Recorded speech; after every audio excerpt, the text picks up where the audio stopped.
Hello, and welcome to episode 191 of Prose. This week, consider some time traveling on your time off. And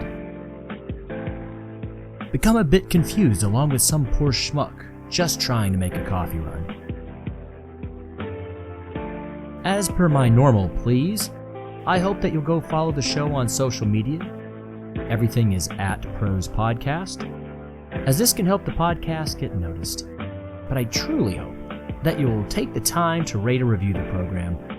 Just hit that 5-star button and say something nice if you're enjoying the show. Ratings and reviews set this show up for continuing into the future, and they help me get better. Thanks for listening. Let's get to the tales, shall we? This week, we have Come Again Soon and Split.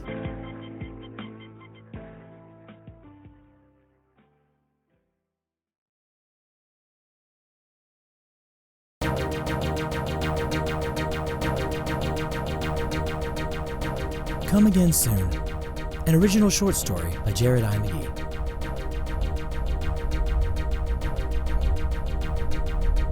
Good afternoon! Welcome to Chronodiacopes. Not a subtle business name, I know, but I assure you that we are by far the best in the business. Now, even though some people walk in the door thinking they know what they want in regards to vacation packages, let me just give you a quick rundown of history lessons and existing issues with the leave granting system and the actual concrete logistics of chronocationing. Strap in. Here we go. The precarious nature of time travel is well known by now, of course. It's been decades since the cheesy sci-fi holocasts of yesteryear fictionalized all the avenues of time and space that the Neanderthals of that time could not fully wrap their minds around. Fortunately, all that fluffed-up storybook mumbo-jumbo was chiefly stuff and nonsense, and time travel, space bending, and so many more technologies have become commonplace, flying in the face of that frivolity and ludicrousness. Still, I know just how dangerous time excursions and temporal meddling can be. Again, most of those asinine fictional rules were nothing but just that. Asinine fictional rules. However, the whole don't mess with the timeline trope turns out to be relatively accurate, in that if you go back to when you were a baby and kill yourself, yeah, you die all the way through the timelines. However, that is of course only in your main timeline. Variants and parallel fractals are entirely different realms of science and vacation planning. The problem with variants and parallel fractals, though, is that they are damn near unrecognizable as you, your timeline, a possibility that might have been your life. Sure, seeing what path you might have gone down had you married that girl right out of Junior Flight Academy might be interesting, but that's just like those backward fiction programs masquerading as science. It's kitsch and pomp and entertainment. Those experiences don't carry the kind of weight, relevance, and stinging reality that MT travel does. MT, of course, is main timeline. Every learner pod child knows that, though. The real scary possibilities for MT travel for me are the looper paradoxes. You know, getting stuck in an infinite loop of the same choice, repeatedly going back to the same point, knowing you're going to go back to the point, but ending up going back there time and time and time and time and time again. Loopers are pretty easy to spot because the irises of their eyes begin to take on a purplish hue. Deep violets to lavender to lilac and so on in reverse. It's a dead giveaway to those of us bumbling about our own timelines that come across those poor souls. Several of my friends put KOS clauses on their MT travel signatures, just so they know they won't get stuck in the repetitive hell for eternity. KOS? Oh, I'm sorry. That's kill on sight. Thankfully, the Jinmoot passed a law legalizing KOS in the event of looper paradoxes faster than they did even their own pay raises. I guess no one is keen to get stuck living out the same moments forever. Be they minutes, hours, days, years, decades. Well, you get the point. Certainly, those are some scary possibilities.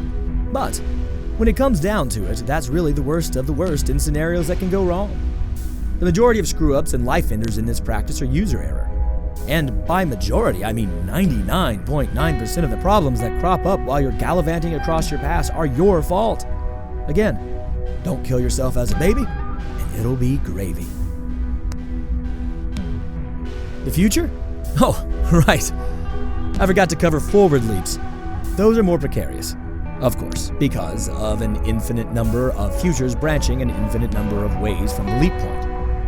Think of forward leaps as innumerable parallel fractals that might happen, that are happening simultaneously from the point of leaping. Future fractals, if you will, though that term is thoroughly looked down upon by chronologists, governmental chancellors, and the physicers at circles alike. The challenge, then, is that forward leaps will always affect your future outcomes on the MT. See a future that you don't like? You'll know in some ways that it's coming. Is it utterly unavoidable after seeing it? Not necessarily. Still, it is far more likely that, as all those ugly pastel posters hanging up at the electromag stations proudly declare, quote, "A viewed future is a skewed future," unquote. Trite but true. That oversimplification looks over the truly terrifying possibility that new theorists are putting forward about viewed future timelines. Though we currently have no real way to measure the phenomenon for sure, it's beginning to look like the MT skews toward a viewed future fractal. So, good or bad, according to these new theories, whatever you view in a forward leap is what you're going to get eventually. That means that whatever is about to become your unavoidable soon-to-be. Surprisingly, not many people want to try a forward leap anyway. They're expensive and the permits are hell to get in the first place. Add in the potential for screwing up your winning lotto ticket or avoiding that stray bullet during that freak accident occurring within that fractal, and they're just not very popular packages. There are a number of other possibilities, or mixed bag possibilities from those I've listed off. Looped futures, broken jumps, split timelines, molecular decay, and atomic drift, among many others. But that about covers the biggies that the Jinmut says that I should be ethics bound to inform you about. What we can do today is give you a gem drive full of prices, times, Medicare's notes for filing and filling out, and all that jazz. Or we can bend some rules and have you travel today. But you already know that, right? From those amethystine halos around your pupils, it looks like you and I have been having this conversation for some time, right? Am I right? So, what made you tell yourself whatever it was that got you looping? No matter, and sorry, no offense. You're welcome to leave, but you'll come again, and come again soon. Again, and again, and again. I'm sorry, didn't mean to anger you, didn't mean to scare you. But I'll see you next time, and the next time, and the next time.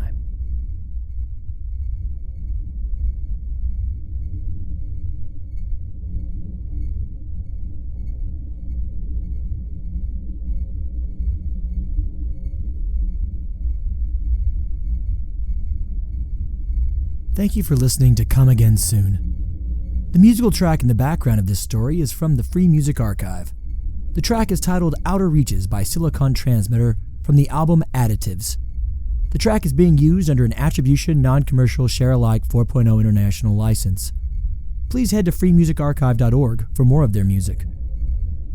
All other noises and musical tracks in the background of the story are from freesound.org. The sounds and musical tracks are all being used under CC 01.0 Universal Public Domain Dedication licenses. Please stick around for our next short story, Split.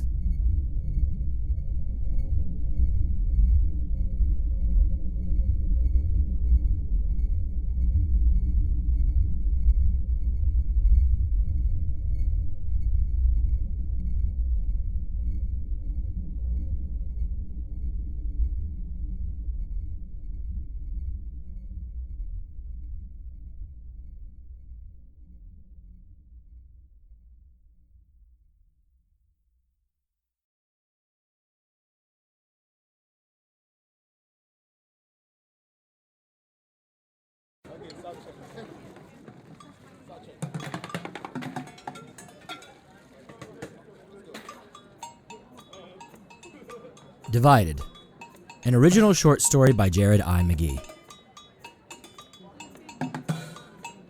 Joe feared Albert. Albert was vociferousness. Albert was anger and venom. Albert was aggression, misogyny, and darkness. Albert was tendentious, defaulting to whatever word caused the most hurt and disquiet in any given situation during any given interaction. Joe feared Albert.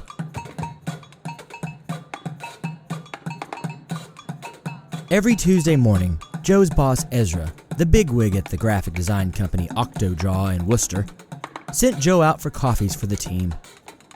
What this actually meant, though, was that Joe was to fetch Ezra his extra-large dark roast with 3 sugars and 4 creams from the local coffee joint 3 blocks down from Octodraw. Sure, Joe was allowed to buy himself a drink as well, but Joe never did. He never wanted to be caught with more than just the one coffee taking up his hand space, just in case Albert showed up.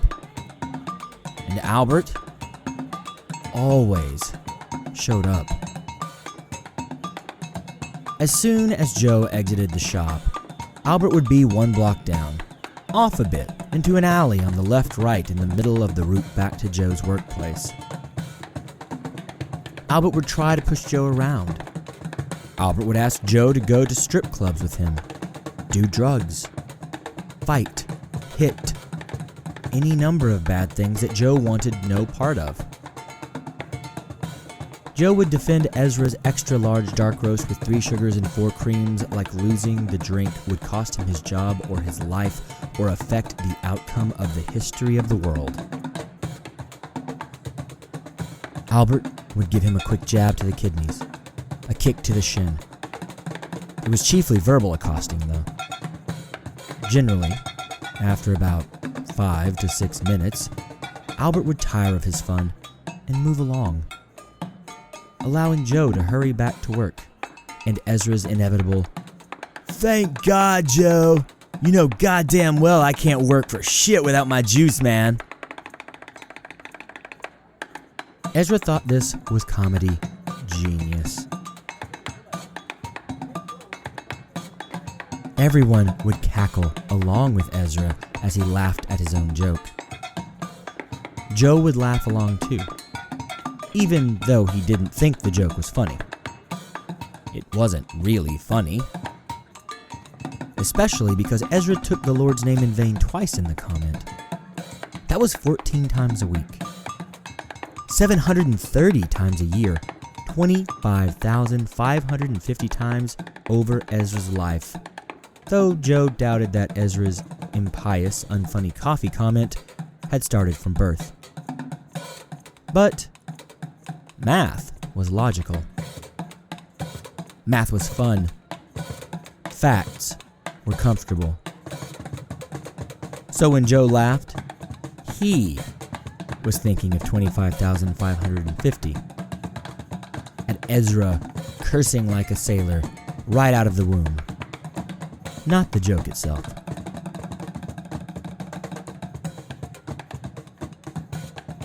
No one ever noticed the drips of coffee on Joe's assorted cardigans or the limp to Joe's step after his coffee runs. So, Albert continued on with impunity. Then again, no one ever seemed to notice Joe. Then again, no one ever seemed to notice Albert either. He always got away with pushing and picking on Joe. Albert seemed to operate outside the rules of the real world. Truth be told, he just roiled into any given situation with brashness and spit, and he did as he pleased. The one thing that Joe did envy Albert for was his confidence. Joe was quiet. Joe was meek. Joe was the one that never got a piece of the birthday cake at Octodraw, even though he sold more graphics pieces and contracts than anyone else in the company, even Ezra. Joe never got invited to the after-work get-togethers. He assumed that everyone thought he didn't drink or dance or do drugs. They were right, of course, but it still hurt Joe's feelings that no one wanted to invite him just to be nice. Even during the day when his coworkers hid their drinking, lustiness, and addictions, He was not invited out to lunch. No Chipotle for Joe. No D'Angelo's for Joe. No delivery for Joe. Joe only ever got a coffee if he wanted one on his runs for Ezra. And that is only because he was the only one that Ezra would send on those trips. Even the interns didn't have to get coffee for the boss. Joe sometimes got mad. But he would count down from 10 and think calming thoughts, just like Pastor Dave told him to so long ago in his childhood after a fight on the parish playground that was connected to the St. Boniface's home where Joe lived at the time. That memory was awfully hazy now, but Joe remembered Pastor Dave's technique, if not much of anything else from his childhood. He seemed to remember bedtimes and pills and shocks and straps and a lot of talking with Pastor Dave and some other very serious men and women. But that was all hazy and so distant now.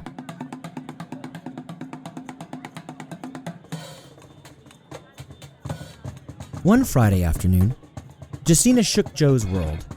She invited him out to Reggie's after work. Reggie's was the cool reggae bar that was Octodraw's favorite. Joe knew this because, of course, he overheard them talking about how wonderful it was while he had sat at home alone.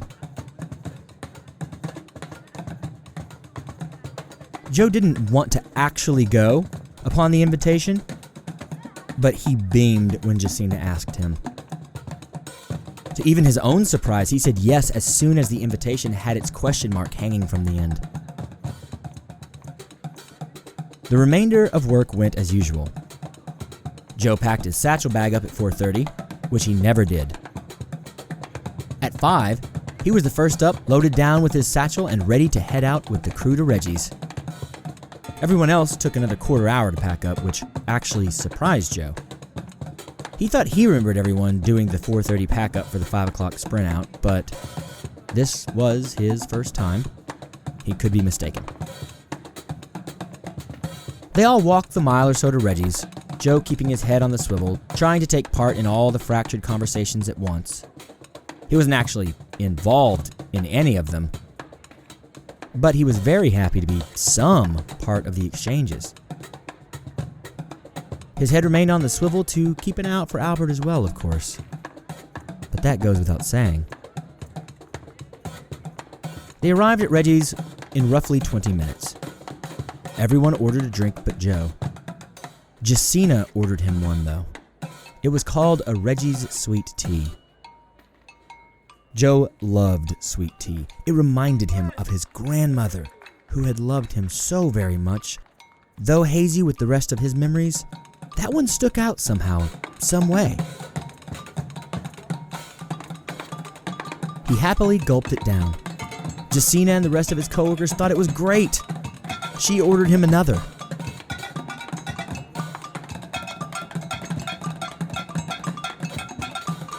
Joe feared Albert. Albert was vociferousness. Albert was anger and venom alive. Albert was aggression and misogyny and darkness come down in physical form. Albert was tendentious, defaulting to whatever caused the most hurt and disquiet in any given situation during any given interaction. Joe feared Albert. And Albert showed up at Reggie's that night.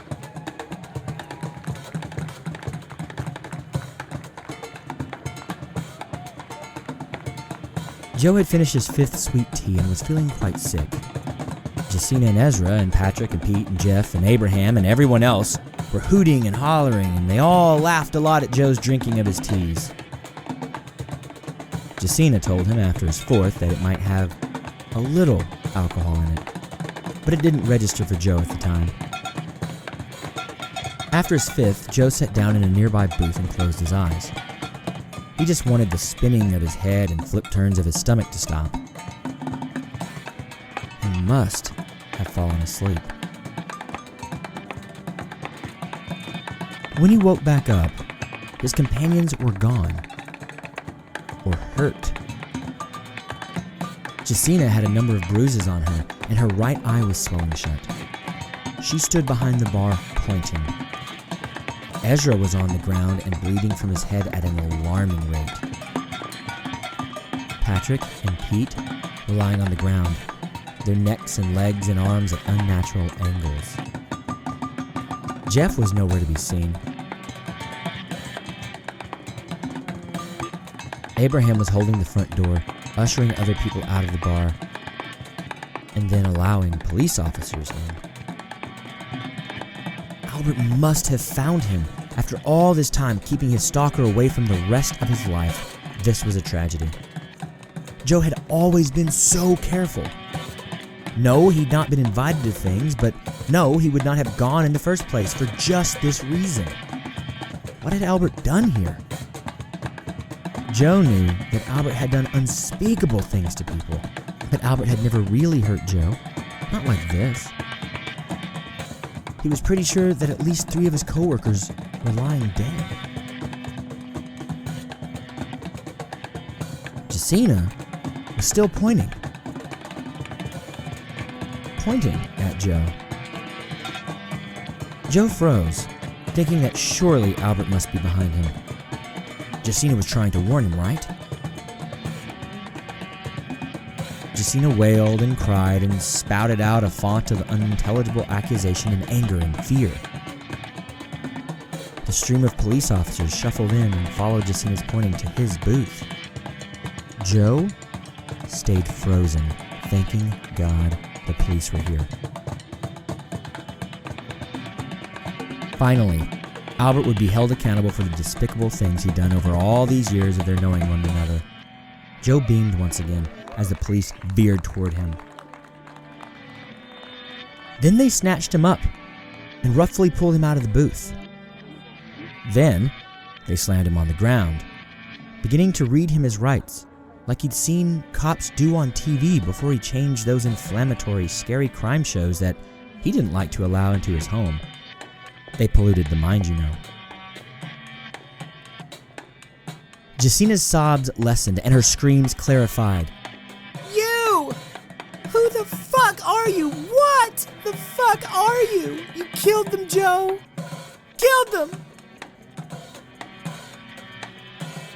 There was more, but Joe was pushed out of Reggie's and into a police car. It was also confusing.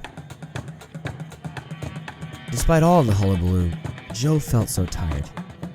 He rested his eyes for a time.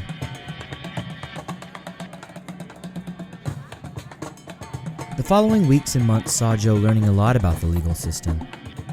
He found that holding cells were uncomfortable, but big prisons weren't all that bad. They even had TVs. His lawyer, the court appointed to him, argued for a 7:30 exam. He had to talk to a lot of those super serious men and women that he vaguely remembered from his childhood. They all wore white. They seemed so clean. They threw tons of numbers and letters at him. DSM 295.10. No, 295.40. On and on and on. That was all very stressful, and it got hazy after a while. He did get to tell them a little bit about Albert before he took a nap, though. He always got to tell them a little bit before he took a nap. After his exam, Joe got to move to a really nice facility, a lot like St. Boniface's, back where he'd stayed with Pastor Dave. Everything was comfortable, and there was a lot of structure in the day. Everyone lived clean lifestyles, and no one ever drank or took the Lord's name in vain or cornered him for kicks or kidney punches. Best of all, Albert seemed to disappear from his life. This is the first time he was Albert-free since way back with Pastor Dave. The last time Joe ever got to see Jacina or Abraham or any of the others from Octodraw was in open court. They testified against him, which was very confusing for Joe. At this point, his doctors had him back on the same vitamins he was on as a child.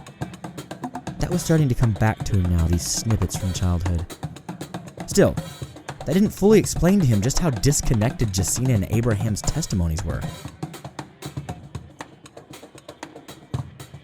He snorted some stifled laughter as Jacina described how he'd broken a bottle over Ezra's head and used the remains to shred Ezra's throat. His attorney turned to him and gave him a severe look at the noise, giving him a "please shut up" glare. There in court, that day, Joe had to share the joke with the attorney. He continued under his breath, tittering. "But Mr. Inwood, that Jacina and all them think that me and Albert are the same guy.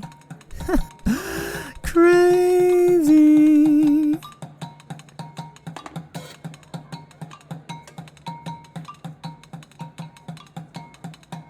Thank you for listening to Split, an original short story by Jared I. McGee. All the noises and tracks in the background of this story come from freesound.org, and they are all being used under CC 0.1.0 Universal Public Domain Dedication licenses. Some of the sound effects are originals made here for pros. Well, that does it this week for Pros, and I hope you enjoyed yourself taking these journeys with me. Please do love those around you. Tell them that you do, and embrace this life as it is, always, stranger than fiction. Thanks so much for joining me. I'll see you next time.